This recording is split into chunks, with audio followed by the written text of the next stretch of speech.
Hai Mama, jom Mami Zun tunjukkan cara nak guna Burst Farm Ali Z4 Plus. So, Mama ada dua pilihan sama ada Mama nak control dekat phone apps ataupun Mama nak direct control dekat motor pump. So, untuk onkan motor pump, Mama tekan dekat sini sampai dia menyala. Lepas tu Mama tekan dekat sini sekali. So, untuk tukar-tukar mode, Mama tekan dekat sini sekali. Untuk naikkan level, Mama boleh tekan dekat sini. Dan untuk kurangkan level, Mama tekan dekat simbol tolak ni.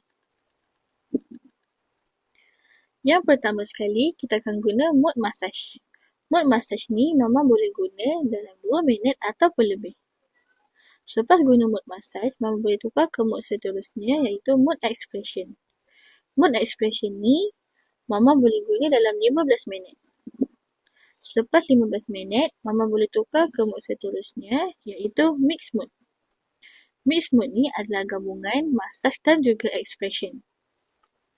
Function mix mode ni adalah untuk merangsang pengeluaran susu Mama semasa pertengahan sesi mengepam. Dan yang terakhir sekali adalah auto mode. Auto mode ni adalah automatic mode yang mana ia akan naik daripada level 1 ke level seterusnya dengan sendiri.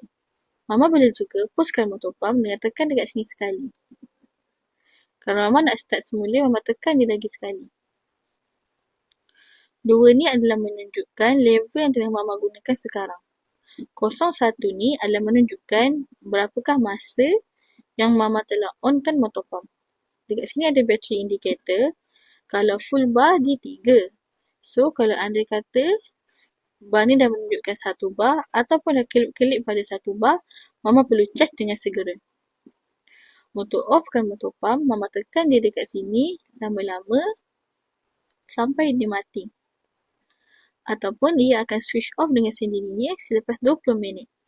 Sekiranya Mama nak gunakan motor pump kurang daripada 20 minit ataupun lebih daripada 20 minit, Mama boleh setkan timer. Cara nak setkan timer, Mama boleh tengok dekat video cara penggunaan apps Ali Z4 Plus. Happy breastfeeding Mama!